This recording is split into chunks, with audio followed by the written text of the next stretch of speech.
ETF index mutual funds నేర్చుకుని stock market లో రాణించాలనుకుంటున్నారా? వెంటనే ఈ నెంబర్ కి కాల్ చేయండి. నాకు అత్త లేదు కానీ అత్త కంటే ఎక్కువ పోరుందండి ఆమెతో. నాకు ప్రతి విషయంలో అన్ని రకాలుగా సాధిస్తుంది. గర్వంగా చూసుకున్నాడు మా అత్తయ్య లేనందువల్ల, కానీ ఆమె నా మెడ మీదకి వచ్చి కూర్చుంటుందండి ప్రతిసారి. పుట్టిల్లు నేనే ఫస్ట్, నేనే ముందు వచ్చాను, నువ్వే తర్వాత వచ్చావని అన్ని రకాలుగా సాధిస్తుందండి. కదమ్మా, ఎటువంటి సమస్యల వల్ల అమ్మాయికి 1 year లోనే విడాకులు అయిందమ్మా? హస్బెండ్ సతాయించేది, అందుకే వాళ్ళే పోరు పడలేక ఆమెను ఈ ఇంట్లోంచి వెళ్ళగొట్టేశారండి. ఆమెకు బ్రష్ పేస్ట్ పెట్టియడం నుంచి ఆమెకు నైట్ పడుకుంటే బ్లాంకెట్ పడుకునే వరకు ఆమె పర్సనల్ గా చేస్తాను. చేయవలసినటువంటి అవసరం లేదు. ఆ మాత్రం మీ భర్తకు అర్థం కాదమ్మా? అన్నయ్యతోని సెంటిమెంట్ నాటకం ఆడి నన్ను కొట్టిపిస్తుంది సార్. శాంతి, ఏంటి ఫోన్ చేసావు? ఎప్పుడు చేయండి? అన్నయ్య ఏమైనా పని ఉందా? నాకు బిస్కెట్ వేసుకున్నావు. నువ్వు చేస్తుంది తప్ప లేదా నువ్వు కరెక్ట్ చేస్తున్నావు అనేసి నీకేమైనా అర్థం అవుతుందా? ఏమైంది నీకు? పిచ్చిగా మాట్లాడుతున్నావు, తప్పు తప్పు ఉప్పు అని. నాకు అసలు ఏం మనసులు పట్టక నేను అందమైన జీవితం అనే ప్రోగ్రామ్ కి ఒక్కసారి మాట్లాడదామని నేను చేశాను. వాళ్ళెవరు మన గురించి మాట్లాడడానికి? ఇది మన సంసారం, వాళ్ళు ఎందుకు మాట్లాడుతున్నారు?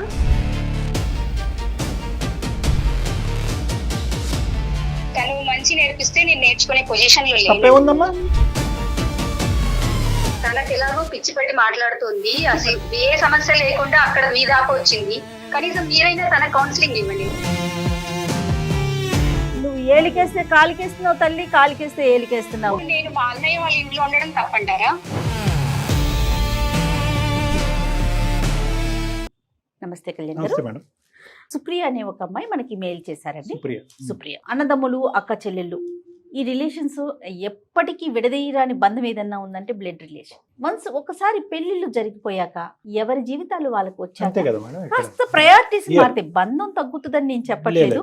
బట్ ప్రయారిటీస్ అనేవి మారుతూ ఉంటాయి. అవును. సిచ్యువేషన్ తగినట్టుగా మార్పులు చేసుకుంటూ వెళ్ళాలి, అప్పుడే అవును. కదండి ముందుకు వెళ్తాం. కరెక్ట్. అంటే అలా చేసుకోలేక కన్ఫ్యూజ్ అయ్యి ఎటు బ్యాలెన్స్ చేసుకోలేక ఇబ్బంది పడుతున్న వాళ్ళు మన దాకా వచ్చారండి. సుప్రియ ఒక family. Okay madam. So Supriya అనే అమ్మాయి మనకి మెయిల్ చేశారండి. మేడం పూర్తి డీటెయిల్స్ తనే మాట్లాడతానండి. తప్పకుండా సార్ సుప్రియ కాల్ చేయండి. మాట్లాడండి. హలో, నేను అందమైన జీవితం నుంచి మాట్లాడుతున్నానండి. నా పేరు జయ, నాతో పాటు డాక్టర్ కళ్యాణ్ చక్రవర్తి గారు ఉన్నారు. సార్ మాట్లాడతారా? మాట్లాడతాను మేడం. అదే, నమస్తే సార్. నమస్తే అమ్మా. మీరు ఏం చేస్తూ ఉంటారమ్మా? మీ సమస్య ఏంటి? సార్ నా పేరు సుప్రియ అండి. రైట్. మా హస్బెండ్ పేరు అరవింద్. అరవింద్ గారు. మా పెళ్ళి 4 సంవత్సరాలు అవుతుందండి. 4 years. 4 years. అతను ఏం అవునండి. చేస్తుంటాడమ్మా? ఆయన సాఫ్ట్వేర్ ఎంప్లాయ్. 2 సంవత్సరాల పాప ఉందండి నాకు. ఓ, మా అత్తయ్య గారు చనిపోయారు. మా మామయ్య గారు టీవీ పేషెంట్ అండి, రిటైర్డ్ ఎంప్లాయ్. ఓహోహో. అంటే మీ పెళ్లికి ముందు చనిపోయారమ్మా అత్తయ్య, లేదంటే పెళ్లి తర్వాత పెళ్లికి ముందు చనిపోయారండి. చనిపోయారు? అరవింద్ అన్నదమ్ములు, అక్క చెల్లెమ్మా? అండి ఒక చెల్లెలు ఉందండి. సమస్య అంతా చెల్లె గురించేనండి. అవునా? అంటే చెల్లె గురించి తప్పు చెప్పడం అని కాదు కదండి. నాకు అత్త లేదు కానీ అత్త కంటే ఎక్కువ పోరుందండి ఆమెతో. నాకు చెల్లెలంటే ఎవరికైనా రక్త సంబంధమే, ప్రేమనే, ఇష్టమే ఉంటది. ఆయన చూపించే ప్రేమ మూర్ఖత్వంగా ఉంటుంది. అది నాకు బ్యాడ్ చేస్తుంది. గర్వంగా చూసుకున్నాడు మా అత్తయ్య లేనందువల్ల, కానీ ఆమె నా మెడ మీదకి వచ్చి కూర్చుంటుందండి ప్రతిసారి. ప్రతి విషయంలో నన్ను చాలా బాధిస్తుందండి నిజంగా. తనకి పెళ్ళయిందమ్మా? ఎంత వయసున్న పిల్ల? ఆమెకు పెళ్ళైందండి. ఆమెకి 26 సంవత్సరాలు. 1 సంవత్సరం ఉన్నదండి వాళ్ళ అత్తగారింట్లో, డైవర్స్ తీసుకొని వచ్చేసిందండి. ఓ, డైవర్స్ అక్కడ అయిపోయింది. కూడా అవునండి. ప్రెసెంట్ మా ఇంట్లోనే ఉంటుంది. ప్రతి విషయంలో డామినేట్ చేస్తుంది. కాదమ్మా, అమ్మాయి విడాకులు అవటానికి, అంత త్వరగా విడాకులు అవటానికి కారణం ఏంటమ్మా? అసలు ఎవరిని అర్థం చేసుకోదండి. ఆ అమ్మాయి చెప్పిందే వినాలి. నా పుట్టిల్లు నేనే ఫస్ట్, నేనే ముందొచ్చాను, నువ్వే తర్వాత వచ్చావని అన్ని రకాలుగా సాధిస్తుందండి. అసలు నిజం చెప్పాలంటే నాకు అత్త లేదు, అత్త కంటే ఎక్కువ పోరండి ఈమెది. అక్కడ అత్తగారింట్లో కూడా ఇప్పుడు కూడా అదే అత్తను సమస్య. సతాయించేది, హస్బెండ్ ను సతాయించేది. అందుకే వాళ్ళు గయ్యాలి గంపండి ఒక్క విషయంలో చెప్పాలంటే. అదే అందుకే ఆమె పోరు పడలేక ఆమెను ఈ ఇంట్లోంచి వెళ్ళగొట్టేశారండి. కనీసం ఆ అమ్మాయి తన పర్సనల్ లైఫ్ కూడా పాడైపోయింది అని కూడా అనుకోవట్లేదండి. ఇప్పుడు ఇక్కడికి వచ్చి నన్ను సాధిస్తుందండి. ఏంటమ్మా దీని అంతటి కారణం ఏంటి? ముందుగా చెప్పాలంటే ఫస్ట్ ఆమెను గారాబం ఎక్కువ చేశాడండి మా హస్బెండ్ చాలా మంచివాడు మేడం. తన ఆ. మీద నాకు ఏ కంప్లైంట్ లేదు. ఓకే. తన ఉన్న సిచ్యువేషన్ ఏంటి అని అంటే ఇటు భార్య అటు చెల్లె. నేను తనకి చాలా రకాలుగా చెప్పి చూసాను, కానీ ఆయన చెల్లెని కదా, అమ్మ లేదు కదా, మనమే కదా ఉన్నది, నువ్వు అడ్జస్ట్ అయిపో అని అంటాడు. ఆమె వల్ల నన్ను చాలా సార్లు కొట్టాడు మేడం. అయ్యో. మీది లవ్ మ్యారేజ్ అరేంజ్డ్ మ్యారేజ్ అమ్మా? Arranged marriage. Arranged marriage. అప్పుడు ఎలా ఉండేవారమ్మా ఈ అమ్మాయి రాకముందు మీరు మీ హస్బెండ్? ఈ అమ్మాయి రాకముందు చాలా బాగున్నాము. బాగుండేవారు. ఈ అమ్మాయికి పెళ్లి కాకముందు కూడా ఆ అమ్మాయి బాగానే ఉంటుంది కదా, పెళ్ళైన తర్వాత వెళ్తుంది, సెట్ అవుతుంది అని అనుకున్నానండి. బాగా అంటే బాగా సాధిస్తుంది సార్, నేను చెప్పుకోలేకపోతున్నాను సార్. నో వి అండర్స్టాండ్ అమ్మా, we understand your pain and we appreciate whatever is happening with you. అది మాకు అర్థం అవుతుంది. కొన్ని పూర్వాపరాలు మనం తెలుసుకోవాలమ్మా, ఎందుకంటే లోపం మీ సైడ్ ఏమన్నా ఉందా అనేది కూడా విశ్లేషించవలసిన బాధ్యత. ఎందుకంటే ఇద్దరు ఒకే వయసు ఉండేటటువంటి ఆడపిల్లలు, మీ ఇద్దరు 26, 28 ఆల్మోస్ట్. మీ ఇద్దరి మధ్యన అలా అత్తగారు కోడల్లాగా మీ ఇద్దరి మధ్యన రైవలరీ రావడం అనేది దురదృష్టకరం. ఎప్పుడైనా కూడా మీ హస్బెండ్ గారు మీ ఇద్దరి మధ్యన ప్రైవేట్ గా ఉన్నటువంటి సమయంలో, అవును మా చెల్లెలి యొక్క బుద్ధి అలాంటిదే, ఆ అమ్మాయి చిన్నపిల్లల మనస్తత్వం కాబట్టి కొద్ది సర్దుకుపో అనే విధంగా వాళ్ళ చెల్లి యొక్క తప్పుని ఎప్పుడన్నా నీ ఎదుర్కొంటే అంగీకరించారా? అలాగే చెప్పాడు సార్. అలా చెప్పడం వల్లనే ఆమె ఇంకా ఎక్కువ చేస్తుంది సార్. ఈ విషయం కనీసం అమ్మాయికి తెలియకుండా బాగుండేది, కానీ అన్నయ్యనే నాకు సపోర్ట్ చేస్తున్నాడు కదా అని చెప్పేసి ఆమె నెత్తినెక్కి కూర్చుంటుందండి ప్రతి విషయంలో అండి. ఇప్పుడు మీరు అడిగారు సార్, ఇద్దరు ఒకటే ఏజ్ కదా, మరి ఎవరిది తప్పు నాకు తెలియాలి అని అంటే మీరు ఏంటి అన్నారు కదా సార్. చిన్న ఎగ్జాంపుల్ చెప్తాను సార్. నేను ఇంట్లో పనంతా నేనే చేస్తాను సార్. ఆమెకు బ్రష్ కు పేస్ట్ పెట్టియడం నుంచి ఆమెకు నైట్ పడుకుంటే బ్లాంకెట్ పడుకునే వరకు ఆమె పర్సనల్ గా చేస్తాను. ఇంట్లో వంట పని అయినా, బట్టలు ఉతకడమైనా, గిన్నెలు తోమడమైనా ప్రతి పని నేనే చేస్తాను. మా మామయ్య గారు పేషెంట్ కదా, తనని చూసుకోవాలి, మా హస్బెండ్ ని చూసుకోవాలి. ఇవన్నిటికీ నాకు ఏం బాధ లేదండి, నేను ఇది బాధ్యతగా భావిస్తాను. ఒక్కొక్కసారి లేట్ గా లేస్తుంది సార్. లేట్ గా లేసి ఆమె టిఫిన్ చేయకుండా బాక్స్ కూడా, లంచ్ బాక్స్ కూడా తీసుకోకుండా వెళ్ళిపోతుంది సార్. ఏంటమ్మా ఆఫీస్ జాబ్ చేస్తుందా తను? అవును మేడం, తను నర్సింగ్ గా చేస్తుంది. ఓకే.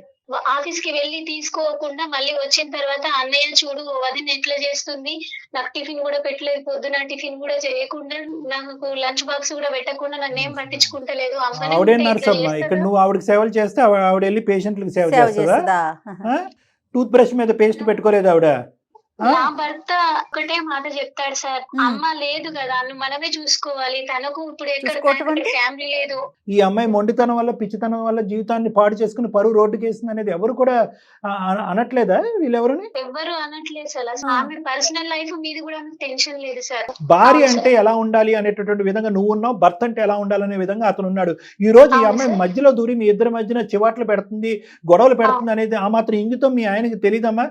చెల్లి నీ పని నువ్వు చూసుకో అని అంటున్నాడా? లేదంటే ఆ అమ్మాయి అక్కడ డైవర్స్ తీసుకుని ఇక్కడికి వచ్చి బాధపడుతుంది కాబట్టి ఆ అమ్మాయిని ఇంకా కాస్త పేషెంట్ గా చూడాలని అనుకుంటున్నాడా? ఆయనకు కూడా తెలుసు సార్, ఈ అమ్మాయి కొంచెం మొండిది, ఇది చెప్పిన మాట వినదు, తనకు కావాల్సిందే కావాలంటుంది, తన మనస్తత్వం తెలుసు సార్. నాకు కూడా చెల్లి లాంటిదే సార్. నేను ఇప్పుడు మీకు చెప్పడం కూడా ఏదో తన మీద నేను షికాయత్ చెప్పాలి, తనేదో చెడిపోవాలని చెప్పట్లేదు సార్. సార్ నేను కోరుకునేది ఒకటే సార్, ఆమె నా జీవితంలో డిస్టర్బ్ చేయొద్దు. తను మా ఇంట్లో ఉన్నా పర్వాలేదు సార్, కాకపోతే తను మంచిగా కలిసి ఉండాలి.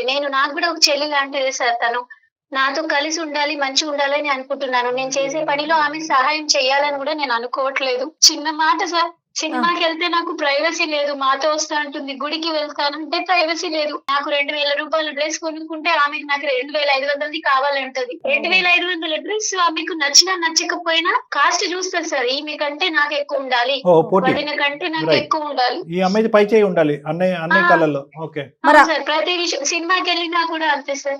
ఈ సినిమా వెళ్ళాలి, ఆ సినిమా వెళ్ళాలని, ఏ సినిమా వెళ్ళామని నా హస్బెండ్ నన్ను అడిగినా కూడా నేను ఏదైతే అడుగుతానో దానికి అపోజిట్ గా అడుగుతుంది సార్.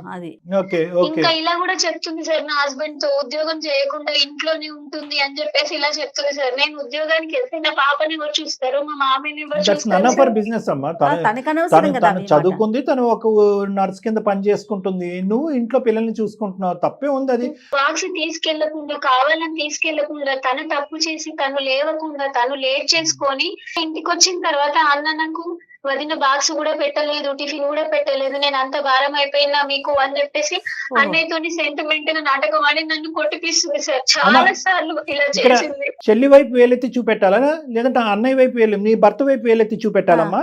ఏమ్మా ఇతనికి కామన్ సెన్స్ లేదా? మీరిద్దరు ఇష్టపడి పెళ్లి చేసుకున్నారు, ఒక ఒక ఒక ఆడపిల్లని కన్నారు. భార్యకి ఇచ్చేటటువంటి స్థానం చెల్లెలు వెనక్కి రావడంతో రివర్స్ యూటర్న్ తిరిగి చెల్లి వెనక్కి వస్తే భార్య స్థానం పోయినట్టేనమ్మా. ఇతని ఇంగితం ఏమైంది, ఇతని చదువు ఏమైంది, ఇతని సంధి ఏమైంది? ఎంతసేపు తన ఆడబడుచుని అనుకుంటుంది కానీ వీళ్ళ హస్బెండ్ చేసేది. ఇప్పుడు ఒకటి సింపుల్ పాయింట్ అమ్మా, ఈ రోజు నువ్వు గట్టిగా అంటే కనుక ఆడపిల్లకి తప్ప, లేదంటే చెప్పేటటువంటి వాళ్ళు లేకపోవటం అన్న. తల్లి లేదు, తల్లి చిన్న వయసులో చనిపోయింది, ఇద్దరు మగాళ్ళు, మంచం పట్టినటువంటి ఒక తండ్రి. బాధ్యత ఎవరిదమ్మా? తండ్రి బాధ్యత అయినా, అన్నయ్య బాధ్యత అయినా, ఒక మగాడు బాధ్యత అయినటువంటి అమ్మాయిని లైన్లో పెట్టవలసినటువంటి ఆలోచన అతనికి ఉండాలి. నెంబర్ 1. నెంబర్ 2, చెల్లింతే అని చెప్పి 3 సంవత్సరాల పాటు ప్రేమించినటువంటి ఒక భార్య కాకుండా పోయింది.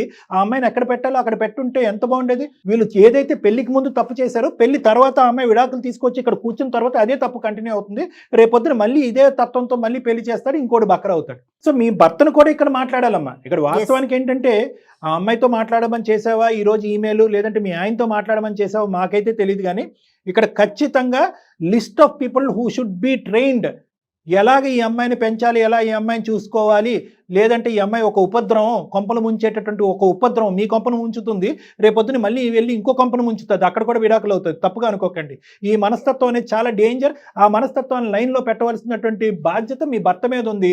దానికి ప్రధానంగా అమ్మో నాయనో అని మీ ఆయన భయపడటం ఆగితే అప్పుడు ఈ అమ్మాయిని సెట్ చేసుకోవచ్చు. మీ ఆయనది కూడా ఈక్వల్గా తప్పు ఉందని చెప్పడం నా ఉద్దేశం అమ్మ. తను ఇటు భార్యని చెప్పలేక, అటు చెల్లెని బుజ్జగించలేక, నువ్వు ప్రతిదానికి సర్దుకుని వెళ్ళిపోతున్నావు. మీ ఆయన రెచ్చిపోతున్నాడు. ఏమే ఇలా మాట్లాడతావు? వయసులో పెద్దనైనటువంటి వదినతో ఇదేనా మాట్లాడేది? నీకు అక్కడ తప్పు చేసి వచ్చి ఇక్కడ పెంట పెడుతున్నావు అని చెప్పి ఆ అమ్మాయికి ఒక మాట చెప్పకుండా నిన్ను కొట్టేవాడు కన్ఫ్యూజ్ అవుతున్నాడు అని అంటావా? అతనేం కన్ఫ్యూజ్ అవ్వట్లేదమ్మా, చాలా క్లారిటీతో వచ్చింది. మన ఆడపిల్ల మన దగ్గరే ఉంటుంది, ఈ ఆడపిల్ల మాత్రం బయట ఆడపిల్ల. అయ్యో రామా, నీ స్థానాన్ని నువ్వు బలపరుచుకో. నువ్వు బ్రష్ల మీద టూత్ పేస్ట్లు పెట్టక్కర్లేదు, టిఫిన్ బాక్స్ లో ప్యాకింగ్లు చేయక్కర్లేదు. ఫోన్ కు ఛార్జింగ్ కూడా నేనే పెట్టాలి సార్, అది కూడా చేస్తుంది. నీకంటూ ఒక వ్యక్తిత్వం ఉంది, నీకంటూ కొన్ని హక్కులు ఉన్నాయి, కొన్ని ఆనవాయితీలు ఉన్నాయి, కొన్ని పద్ధతులు ఉన్నాయి. దయచేసి వ్యక్తిత్వాన్ని చంపేసుకుని అలా నీచంగా కిందకి దిగిపోకండి అమ్మా. ఫస్ట్ డే నుంచి నువ్వు అలా మాట్లాడుంటే కనుక ఈరోజు సబ్జెక్ట్ ఇంకో విధంగా ఉండేది. అది ఇక్కడ దాకా వచ్చేదానివే కాదు. మీ ఆయన ప్యాంపర్ చేస్తున్నాడు కదా, నువ్వు ప్యాంపర్ చేసావు. నీ కూతురికి ఇచ్చే టైం కంటే ఈ అమ్మాయికి ఎక్కువ టైం ఇస్తున్నావు నువ్వు. ఇప్పుడు మళ్ళీ నువ్వు ఇంటికి వెళ్ళాక మీ ఆయనతో గొడవ పెట్టుకోమని నా ఉద్దేశం కాదు. ఇక్కడ నీ తప్పు ఉంది, మీ ఆయన తప్పు కూడా ఉంది. ఉద్యోగం చేయమని చెప్పడమే కాకుండా పుట్టింటి నుంచి డబ్బులు తీసుకురమ్మని చెప్పేసి కూడా చాలా గొడవ చేస్తుంది సార్. టీ తాగుతూ ఒక మాట చెప్పాను, శ్రవంతి మంచిగా పెళ్లి చేసుకొని నువ్వు కూడా హ్యాపీగా లైఫ్ ఉండొచ్చు కదా, మంచి ఉద్దేశంగా మళ్ళీ పెళ్లి చేసుకోమని చెప్పారు. అవును మేడం. అలా చెప్తే దాన్ని నువ్వెవతివి, నువ్వు నన్ను మళ్ళీ పెళ్లి చేసుకోమని చెప్పడానికి నువ్వేందా నాకు చెప్పేది, ఇన్ని రకాలుగా నువ్వు నీకు అసలు ఎంత మాట్లాడడానికి నీకు నోరెట్లు వచ్చింది అని సార్ నాన్న బూతులు తిట్టింది సార్. నాకు ఏ రకంగా చెప్పాలో కూడా నేను చెప్పలేకపోతున్నాను సార్ ఇంట్లో ఫోన్ లో. అమ్మాయికి బూతులు ఒకటే వచ్చేమో, ఏం నర్సింగ్ చేసిందో ఏం నర్సో నాకు అర్థం కావట్లేదు. సర్వీస్ చేస్తా ఉందో. అసలు సున్నితమైన స్వభావం ఉండాలి, ఒక మంచి మనసు ఉండాలి, అర్థం లాంటి మనసు ఉండాలి, కొండంత ఓపిక ఓర్పు ఉండాలి. ఏ క్వాలిటీ లేదు ఆ అమ్మాయిలో. ఆ అమ్మాయి ఏం జాబ్ చేస్తుందో, ఎలాంటి పేషెంట్లను తీసుకెళ్లి హింస పెడుతుందో అక్కడ హాస్పిటల్లో, ధనం అమ్మ అమ్మాయికి. సరే ఇవన్నీ కాదమ్మా, ఈరోజు మేము ప్రత్యేకంగా మీ ఆయనతో మాట్లాడి మీ ఆయన ద్వారా ఆ అమ్మాయిని కంట్రోల్ చేయాలా, లేదంటే డైరెక్ట్ గా ఆవిడకేనా మాట్లాడాలి? అమ్మో, ఇప్పుడు గయ్యల గంప బ్రహ్మరాక్షస్ అవుతుందేమో మేము మాట్లాడాక. ఆ అమ్మాయి ఎక్కడుందమ్మా ప్రస్తుతం? హాస్పిటల్లో ఉంది సార్.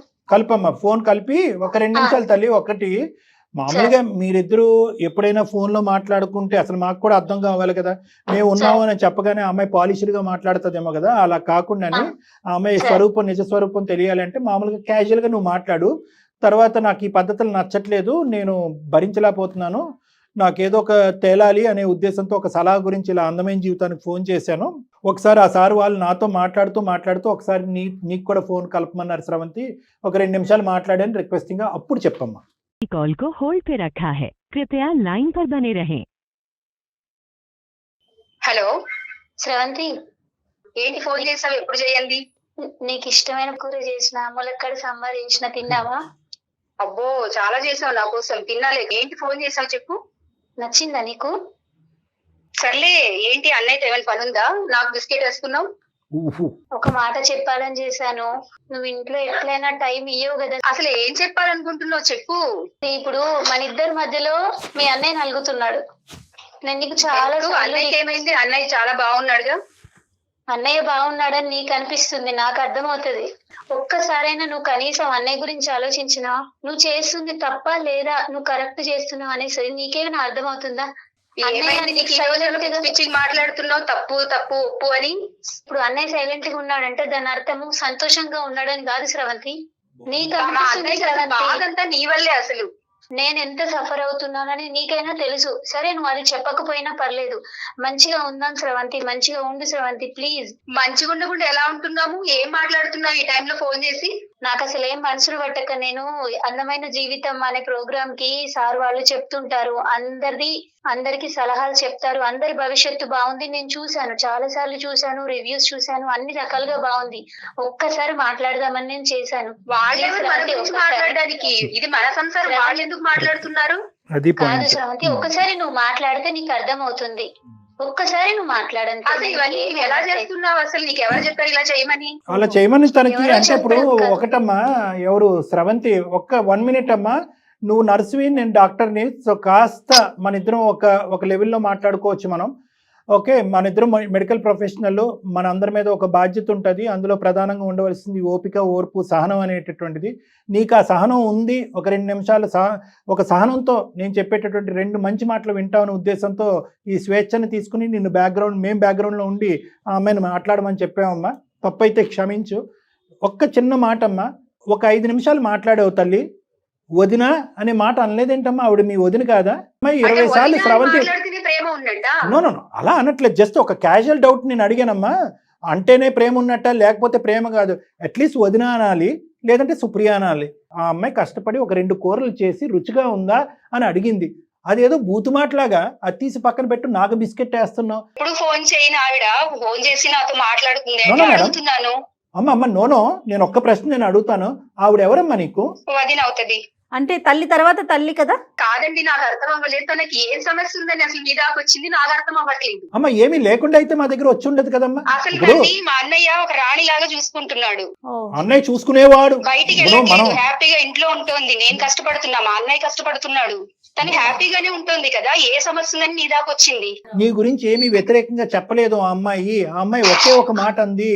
ఏమండి, నేను ఎంత బాధపడినా, నేను ఎంత అనుభవించినా కూడా ఈరోజు ఆ అమ్మాయి రేపొద్దున వేరే ఇంటికి వెళ్ళవలసినటువంటి అమ్మాయి కొద్ది సున్నితత్వం అనేది నేర్చుకుంటే మంచిది, కొద్దిగా ఆలోచన అనేది మంచిది, ఒక మానవత్వంతో ఆలోచించడం అనేది మంచిది, కొద్దిగా సాఫ్ట్గా ఉండాలి ఆవిడ. అది నేర్పించడానికి నేను ట్రై చేస్తుంటే కనుక రామ అంటే బూతులాగా ఈ అమ్మాయి నామే తిరగబట్టడం మొదలుపెట్టింది. రేపొద్దున ఆ అమ్మాయి భవిష్యత్తు గురించి ఆలోచిస్తూ నాకు బాధగా ఉందని చెప్పి నీ భవిష్యత్తు గురించి మాకు చెప్పిందమ్మా. ఓ అంటే ఇప్పుడు తను మంచి నేర్పిస్తే నేను నేర్చుకునే పొజిషన్ లో తప్పే లేదు. ఉందమ్మా? నీకన్నా సారీ, తప్పే పెద్దది కాదు ఉందమ్మా? కదా, పెద్దదే కదా ఆవిడ. ఈ రోజు నువ్వు ఒక ఇంటి నుంచి వచ్చేసావు, ఏ కారణం చేసి వచ్చేసావు అనేటటువంటి మాట నేను మాట్లాడిన ఈ రోజు. కానీ అక్కడి నుంచి నువ్వు వచ్చావు అంటే కనుక నీ సైడ్ ఏ తప్పు లేకుండా నువ్వు ఈ రోజు ఇక్కడికి రాలేదమ్మా. రేపొద్దున ఆ తప్పు సరిదిద్దుకోవాలి అనేటటువంటిది బుద్ధి చెప్పేటటువంటి స్థానంలో ఒక తల్లి పాత్రలో నీకంటే 2 years పెద్ద ఆమె. నేను మా అన్నయ్య వాళ్ళ ఇంట్లో ఉండడం తప్పంటారా? నువ్వు ఏలికేస్తే కాలికేస్తున్నావు తల్లి, కాలికేస్తే ఏలికేస్తున్నావు. ఆ అమ్మాయి మాట్లాడేటటువంటి మాటలు మేమేమి బ్లైండ్ గా నమ్మేసి నీ దగ్గర రాలేదు. ఈ అమ్మాయితో నీకు ప్రాబ్లం ఏంటి? ఈ అమ్మాయి ఏమైనా నీకు ఇబ్బంది పెడుతుందా? నాకేం ప్రాబ్లం లేదు కాబట్టి నేను సైలెంట్ గా ఉన్నానండి. తనకేం ప్రాబ్లం వచ్చిందని మీ దాకా వచ్చింది? కాదు, మీరు అంటున్నారు కదమ్మా, ఆ అమ్మాయికి ఏ ఫుల్ టైం జాబ్ లేదు, మేమే బయటకు వెళ్ళి కష్టపడుతున్నాం, ఈ అమ్మాయికి ఇంట్లో తిని పడుకుంటుందని అంటున్నావు కదా. మరి ఇంకేం కావాలండి? చాలా ప్రశాంతంగా ఉంది కదా. మీకు బాక్సుల్లోకి అన్నం కూర ఎవరు ఇస్తున్నారమ్మా? ఎలా వచ్చేస్తున్నాయి? వాటంతా అవి నడుచుకుంటూ వచ్చేస్తున్నాయా? మీ మరి బట్టలు అవి కూడా కబోర్డ్ లోకి, చేయకపోతే ఇంకేం చేస్తుందండి? నేను ఒక మాట చెప్తా వినమ్మా. కబోర్డ్ లోకి బట్టలు వాటంతట వాటికే వెళ్ళిపోతున్నాయా? గిన్నెలు వాటంతట అవే శుభ్రంగా అయిపోతున్నాయా? ఇంట్లో పని అంతా ఎవరు చేస్తున్నారు? అవును మేడం, టూత్ బ్రష్ మీద ప్రపంచంలో ఇంకెవరు పేస్ట్. చేయట్లేదా మేడం? అదేనమ్మా, నువ్వు చేసే పని నువ్వు చేస్తుంటే తను చేసే పని తను చేస్తా ఉంది కదా. అమ్మ, subject is not about employment. Yes, ఏమండి మేడం గారు, మనం పని సబ్జెక్ట్ ఇస్ గురించి నాట్ అబౌట్ మాట్లాడట్లేదు ఎంప్లాయ్మెంట్. ఇక్కడ. ఈ అమ్మాయికి మీరు వచ్చిన తర్వాత మీ అన్నయ్య మీ వదిన ఎలా ఉన్నారు, మీరు రాకముందు మీ అన్నయ్య వదిన ఎలా ఉన్నారు అనేది మీ కళ్ళకు కనిపించట్లేదా? వాళ్ళు ఇబ్బంది వాళ్ళు పడుతున్నారా? చాలా హ్యాపీగానే ఉన్నారండి. అది వాళ్ళు మీరు హ్యాపీగా అనుకుంటే ఉన్నారు ఎట్లాగా? ఇంట్లో. That is something that you are thinking madam. You are thinking it that way. ఇక్కడ మీరు బరువు అయ్యారనో, మీరు అనవసరమైనటువంటి ఇంట్లోకి వచ్చేసి సమస్యలు తెస్తున్నారు అని చెప్పి మేము వేలెత్తి చూపెట్టట్లేదు. ఎవరి పని వాళ్ళు చేసుకుంటే కనుక, ఈడు జోడుగా అందరూ హ్యాపీగా ఉంటే కనుక ఈ కుటుంబంలో ఏమీ లేదు. అంటే కొత్త జీవితాన్ని ప్రారంభించాలి అనే ఆలోచన చేసుకో అని అనడం తప్పమ్మా? అసలు మీకు అలాంటి ఆలోచన అవును లేదా? మేడం, అది నా డెసిషన్ కదా, వాళ్ళు బరువు అయిపోతున్నానా? మా అన్నయ్య ఏ రోజు నేను బరువు అని చెప్పలేదు, ఈవిడికి ఎందుకు బాధ వచ్చింది? దీన్ని బరువుగా ఎలా తీసుకుంటావు తల్లి? అమ్మ అసలు ఏం మాట్లాడుతుందండి ఆవిడ? నువ్వు దయచేసి పెడర్థాలు తీసుకోవద్దమ్మా. ఒకే ఒక సింపుల్ లాజిక్, ఓపెన్ మైండ్ తో ఆలోచించండి. ఈ రోజు ఆ అమ్మాయి మాకేదో కంప్లైంట్ పెట్టింది కాబట్టి మీకు బుద్ధి చెప్పడానికి మేము కాల్ చేయలేదు. మీరందరూ ఫైనల్ గా ఎలా హ్యాపీగా ఉంటారు అనేటటువంటి ఆలోచనతోనే మేము చేసాం. అమ్మ నీకు మీ వదినతో ఏమైనా ప్రాబ్లం ఉందంటే, నాకు మా వదినతో ఏ ప్రాబ్లం లేదో అని నువ్వు అన్నావు, అయినా కానీ గొడవలు అవుతున్నాయి. ఒకటి అర్థం చేసుకో అమ్మా, ఏ కారణం చేత అక్కడ వదిలేసి ఆ ఇల్లు వదిలేసి ఈ ఇంటికి వచ్చావు. అది ఎంత నీ పర్సనల్ అయినా కూడా మీ యొక్క వ్యక్తిత్వం, మీ ఆలోచన వల్ల, మీ తొందరపాటుతనం వల్ల కాదా అది డ్యామేజ్ అయింది ఆ మ్యారేజ్? నా ఒక్కదాని తప్పు ఉండదు కదండి, ఒక్కదాన్ని అనలే రెండు కదమ్మా. నేను ఇందాక ఏమన్నాను, ఆవగింజంత ఉండొచ్చు, 10% ఉండొచ్చు, 20% ఉండొచ్చు. ఆ 20% 10% సరిదిద్దుకోవాల్సినటువంటి బాధ్యత ఒక ఆడపిల్లగా నీ నెత్తి మీద ఉంది. రేపొద్దున భవిష్యత్తు వైపు నువ్వు మళ్ళీ పెళ్లి చేసుకుంటావా, ఇలాగే ఉంటావు అనేది నాకు తెలియదు, కానీ ఆ క్యారెక్టర్ అనేటటువంటి మార్చుకోవాలి అనే ఉద్దేశం తల్లి లేనటువంటి ఒక తల్లి పాత్రలో ఉన్న నీ వదిని చెప్తుందమ్మా. దాన్ని ఎందుకు మీరు అవును తీసుకోలేకపోతున్నారు? సార్, తనకు ఎలాగో పిచ్చి పెట్టి మాట్లాడుతుంది, పిచ్చి పట్టి. ఏ సమస్య లేకుండా అక్కడ మీ దాకా వచ్చింది. కనీసం మీరైనా తన కౌన్సిలింగ్ ఇవ్వండి. అమ్మా, మాకు ఎవరికి కౌన్సిలింగ్ ఇవ్వాలో మాకు బాగా తెలుసు. మేము మీ ఇద్దరు సంభాషణలో విన్నటువంటి 10 minutes లో ఎవరి పాత్ర ఏంటి అనేది చాలా క్లియర్ కట్ గా అర్థం అవ్వాలనే ఉద్దేశంతోనే ఆ అమ్మాయికి మేము ఏం చెప్పామంటే, you start the conversation, don't declare that we are in the background. మీ వెనకాతలు ఉన్నామని చెప్పకుండా మాట్లాడు. వదిన అనే పలకరింపు లేదు, ఒక కన్సర్న్ లేదు. ఆ అమ్మాయి పెట్టినటువంటి ఫుడ్ ఎవరి గురించి పెట్టవు అనేటటువంటి విధంగా మాట్లాడుతున్నావు. అన్నయ్యతో నేను ఏమన్నా రికమెండ్ చేయాలా, అందుకే నువ్వు నాకు బిస్కెట్ ఇసురుతున్నావు అన్నట్టు మాట్లాడుతున్నావు. భార్యాభర్తల మధ్యలో నువ్వెవరు అసలు? ఇవి ఎగ్జాంపుల్స్ కావా? నీ వ్యక్తిత్వం ఏంటి, నీ ఆలోచన ఏంటి అనేది, నీ ఉద్దేశం ఏంటి అనేది అర్థం అవటానికి వాళ్ళిద్దరి మధ్యన నువ్వు పుల్ల పెడుతున్నావు, భార్యాభర్తల మధ్యన పుల్ల పెడుతున్నావు అని అనుకోవటానికి ఇక్కడ లేదా? ఆ 4 మాటలు చెప్పట్లేదా మాకు? నేను ఒకటే చెప్తున్నానమ్మా, ఈ రోజు మీ వదిన గురించి నువ్వు మారమని నేను అనట్లేదు, మీ అన్నయ్య గురించి మారమని అనట్లేదు. నీ భవిష్యత్తు దృశ్యం మారమనేటటువంటి ఉద్దేశంతో ఆ అమ్మాయి ఏడుస్తూ బాధపడుతూ ఇందాక అంతా విన్న తర్వాత సుప్రియ తర్వాత నాకేమనిపించింది అంటే కనుక, ఓహో ఈ అమ్మాయి ఫైనల్గా ఆ అమ్మాయి బ్రతుకుతుంది, ఏ పీజీ హాస్టల్లోనే పెట్టండి, అప్పుడు కానీ నేను నా మొగుడు సుఖపడలేవు అనే కోరుతుందేమో మా ద్వారా అని అనుకున్నాం. కానీ అలా అనలేదు ఆ అమ్మాయి. సార్ ఇలా అయితే సర్వనాశనం అయిపోతుంది సార్, ఆ అమ్మాయి జీవితం కళ్ళెదురుకుంటే సర్వనాశనం అవుతూ ఉంటే కనుక నా మొగుడు సంతోషంగా ఉండలేడండి, అతనికి సర్వస్వం ప్రాణానికి ప్రాణం తను చెల్లే అనేటటువంటి ఉద్దేశంతో తను ఏమంటుందంటే, ఆ అమ్మాయిని మార్చండి సార్, ఆ అమ్మాయి ఉద్దేశాన్ని మార్చండి, ఆలోచనని మార్చండి అంటున్నారు. తప్ప నాన్న? సార్ నేనెందుకు పీజీలో ఉంటాను సార్, అది నా ఇల్లు, నాకు రైట్స్ ఉన్నాయి. మా అన్నయ్య ఇల్లు నా ఇల్లు, మా అమ్మ తర్వాత నాది అది స్థానం. అక్కడ బయట నుంచి వచ్చింది ఆ అమ్మాయి, కావాలి ఆ అమ్మాయికి అంతగా కష్టంగా ఉంటే తను వెళ్ళిపోమనండి, అన్నయ్యని వదిలేసి విడాకులు ఇచ్చి వెళ్ళిపోమనండి, తనకన్నా బెటర్ గా ఇంకా వస్తుంది మంచిగా. అదే ఈ అమ్మాయి ఏమొచ్చి మీకు నేర్పించమంటుంది, మీరేమొచ్చి ఆ అమ్మాయికి నేర్పించమంటున్నారు విడాకులు ఎలా తీసుకోవాలి. అదేలేమ్మా, నువ్వు వచ్చేసావు కదా, ఇంకా అందరినీ వెళ్ళిపోమని చెప్తావు. పెళ్ళన్నా ఒక వ్యవస్థ అన్నా, ఒక నమ్మకం, ఒక పద్ధతి. పెన్నులు ఉంటే కనుక సంతకాలు పెట్టడమే అనుకున్నాం. మరి జీవితం ఒక పక్క నుంచి తాలిబొట్లు కట్టించుకోవటాలు, ఇంకోసారి సంతకాలు పెట్టుకుని విడాకులు తీసుకోవటాలా? ఇదేనా వ్యవస్థ, ఇదేనా సాంప్రదాయం? ఓపెన్నెస్ ఉండాలమ్మా మైండ్ లో. నన్ను మాట్లాడే వాళ్ళందరూ నన్ను క్రిటిసైజ్ చేయడానికే పుట్టారు, కామెంట్ చేయడానికే పుట్టారు, కంపేర్ చేయడానికే పుట్టారు. మీరు మాట్లాడితే నన్ను బూతు మాటలు మాట్లాడుతున్నారని చెప్పి ఎందుకమ్మా క్లోజ్ ఎండెడ్గా ఉంటావు? ఓపెన్గా ఉండు. మనుషులు అనేటటువంటి వాళ్ళు, పెద్దరికంలో ఉండేవాళ్ళు, నీ భవిష్యత్తు కోరుకునే వాళ్ళు, నిన్ను ప్రేమించేటటువంటి వాళ్ళు, నీ జీవితం బాగుపడాలని మాట్లాడుతున్నారమ్మా. నీ జీవితాన్ని బాగు చేసేటటువంటి ఎవరికి హక్కు లేదా? భవిష్యత్తు గురించి భయం లేదా? గతం గురించి బాధ లేదా? నువ్వు తెలివైన దానివి అయి ఉండొచ్చు, ఒక నర్సింగ్ ప్రొఫెషన్లో ఉండుండొచ్చు, నలుగురు జీవితాలు ప్రాణాలు కాపాడేటటువంటి స్థానంలో నువ్వు ఉండొచ్చు. కానీ ఇంటర్పర్సనల్ లైఫ్, ఫ్యామిలీని నిలబెట్టుకోవటంలో నువ్వు ఓటమి పాలయ్యావు. ఈరోజు ఓటమి పాలయ్యావు. నీ కుటుంబాన్ని నిలబెట్టడం, బంధాన్ని పెంచుకోవటం, బాధ్యతలు నిర్వర్తించటం అనేటటువంటి అంశాలు తెలియకుండా పెరిగినటువంటి వ్యక్తి నువ్వు. ఈరోజు నేర్పించేటటువంటి కొంతమంది మనుషులు వస్తే చీ పోండ్రా మీరెవరు అని అంటున్నావు నువ్వు. మీ అన్నయ్య చెప్పడానికి బెబ్బెబ్బెబ్బెబ్బే అంటున్నాడు. బాధగా అనిపించట్లే వెనక్కి తిరిగి చూసుకుంటే? ఆ అమ్మాయి ఎంత ఓపికగా ఉందమ్మా. నేను తల్లిలాగా ఉండటానికి రెడీ అండి, నేను అక్కలాగా ఉండటానికి రెడీ అండి, ఒక మంచి స్నేహితురాల్లాగా ఉండటానికి రెడీ అండి అని చెప్పి అన్ని పాత్రలు పోషించడానికి అదృష్టవంతురాలు అమ్మ నువ్వు. మీ తల్లి తర్వాత తల్లి స్థానంలో ఆ అమ్మాయి టేకప్ చేయడానికి గెట్ లాస్ట్. నేనేంటి ఆ అమ్మాయి జీవితం, అమ్మాయిది నా జీవితం, మా ఇద్దరు వయసు ఒకటి, నేను మా అమ్మ నాన్నకి చేయలేదు, ఈ అమ్మాయికి ఏం చేస్తానని ఒక్క మాట అంటే నీ పరిస్థితి ఏంటి ఈరోజు? 2 నిమిషాలు పడుతుంది ఆ అమ్మాయికి మీ అన్నయ్య చేత నీ వీపు పగలు కొట్టించడానికి. నిజంగా నేను చెప్తున్నాను, ఈరోజు 2 నిమిషాలు చాలు. నా పర్సనల్ లైఫ్ చాలా డిస్టర్బ్ అయింది. అది నాకు తెలుసు, నేను కూడా నా చేతులారా చేసుకున్నాను. ఎక్కడ ఏది నాది తప్పు అని ఎవరు వేలెత్తి చూపిస్తారో అనే ఒక టెన్షన్, నాలో భయం అన్ని ఉండిపోయాయి. నేనే తప్పు చేశానంటే మాత్రం ఒప్పుకోను. సరే, నన్ను ఏం చేయమంటారో చెప్పండి. మీకు మీ బ్రదర్ ఎంతో, ఆవిడకి వాళ్ళ భర్త అంతా. ఒక చెల్లిగా నీకు ఎలా అయితే న్యాయం చేయాలో ఆ న్యాయం చేస్తాడు, ఒక భార్యగా ఆవిడకి న్యాయం చేస్తాడు. వాళ్ళిద్దరి మధ్యన నువ్వు వెళ్ళటానికి ప్రయత్నం చేయొద్దు, మీ ఇద్దరు బంధం మధ్యన ఆ అమ్మాయి రావడానికి ట్రై చేయొద్దు. ఈ క్వైట్నెస్ ఉంటే కనుక అతను చాలా నైస్గా బ్యాలెన్స్ చేయగలడు ఈ ఫ్యామిలీని కానీ ఇదంతా. నిజంగా అతను కూడా శాండ్విచ్ అయిపోతున్నాడు. ఫస్ట్ ఆఫ్ ఆల్ వీళ్ళిద్దరూ కూడా నా యొక్క భవిష్యత్తు, నా యొక్క వెల్ఫేరు, నా యొక్క మంచి కోరుకునే మాట్లాడేటటువంటి వాళ్ళు అని చెప్పి please please please remember that you don't have enemies in this family. ఈ ఇంట్లో నీకు అన్న అనే ఒక శత్రువు, వదిన అనేటటువంటి శత్రువు నీకెవరు లేరు.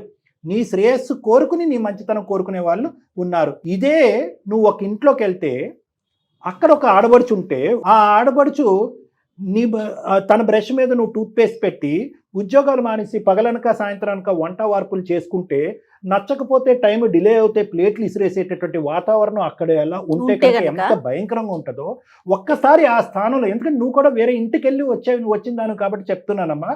ఈ అమ్మాయి అన్నీ నమ్ముకుని అన్నీ వదులుకుని ఈ కుటుంబంలోకి వచ్చిందమ్మా. ఇప్పటి వరకు సుఖ సంతోషాలతోనే ఉన్నారు, ఇప్పుడు కూడా ఉన్నారు. ఎటొచ్చి నీ మనస్పర్ధలు, నీ అనాలోచితం, నీ తెలివి తక్కువతనం అనేటటువంటి కాస్త తీసి పక్కన పెట్టి ఓపెన్ మైండ్ సెట్తో ఇది నా కుటుంబము, వీళ్ళందరూ మంచి వాళ్ళు, నా శ్రేయస్ కోరుకునేటటువంటి వాళ్ళు అనే విధంగా ఆలోచించుకుంటే అంత సెట్ అయిపోయినట్టునమ్మా. ప్లీజ్, ఇది నేను పూర్తి స్థాయిలో నేను ఇక్కడికిక్కడగా న్యాయం చేయలేకపోయినా మీ ఆడబడుచు వినే అంత పరిస్థితి వరకు తీసుకురాగలిగాను. 4-5 మాటలు నిశ్శబ్దంతో ఆలోచించే పరిస్థితికి తీసుకొచ్చాను. ఆ అమ్మాయి ఆలోచిస్తుంది. నేను మానసికంగా నా పెళ్లిలో డ్యామేజ్ అవటం వల్ల ఒక డిఫెన్స్ మెకానిజం వాడుతూ నన్ను ఎక్కడ అందరూ చిన్న చూపు చూస్తారనే ఉద్దేశంతో పైకి లేచేటటువంటి ప్రయత్నంలో అనవసరంగా పరిగెడుతున్నాను నేను. నా మాట అంది కాబట్టి దయచేసి మీ ముగ్గురు కలిపి, మీ వారు, మీ ఆడబడుచు, మీ ముగ్గురు కలిపి నా దగ్గరికి ఒక్కసారి రండి. మనం ఒక్కసారి కూర్చొని మాట్లాడుకుంటే పెద్ద విశేషాలు అంశాలు ఏమీ లేవమ్మా. ఇక్కడ కేవలం మిస్అండర్స్టాండింగ్స్ అండ్ కమ్యూనికేషన్ డిఫికల్టీస్ అంతే. మీరు చెప్పిన దాంట్లో ఖచ్చితంగా ఆమె మారుతుందని నాకు 100% నమ్మకం ఉంది సార్. నేను లక్ష్మీదేవి లాగా అనుకుంటాను సార్. థ్యాంక్ యూ అమ్మా. స్రవంతి సార్, ఒకసారి రండి అమ్మా. కలుస్తాం మిమ్మల్ని. ఎక్కడ మీరు? హైదరాబాద్ లో ఏ హాస్పిటల్? ఒకసారి మనం మ్యూట్ చేద్దాం కానీ నాకు చెప్పండి, ఏ హాస్పిటల్లో వర్క్ చేస్తున్నారు మీరు? సార్ వచ్చి కలవండి. నేను ఒకసారి వచ్చి కలిస్తే కనుక దాన్ని బట్టి will pave the pathway. Okay, don't worry. All the best అమ్మా. Thank you. ఆ పిల్లేదో ఆలోచనలో పడింది, జస్ట్ ఒక స్టెప్ డౌన్ అయింది. బట్ మీ దగ్గరకు వచ్చి కూర్చుంటే కౌన్సిలింగ్ లో మాట్లాడితే ఇంకాస్త ఆలోచన రావచ్చు. తప్పకుండా మేడం. రైట్ కళ్యాణ్ గారు, మరో ఎపిసోడ్ లో మళ్ళీ కలుద్దామండి. నమస్తే.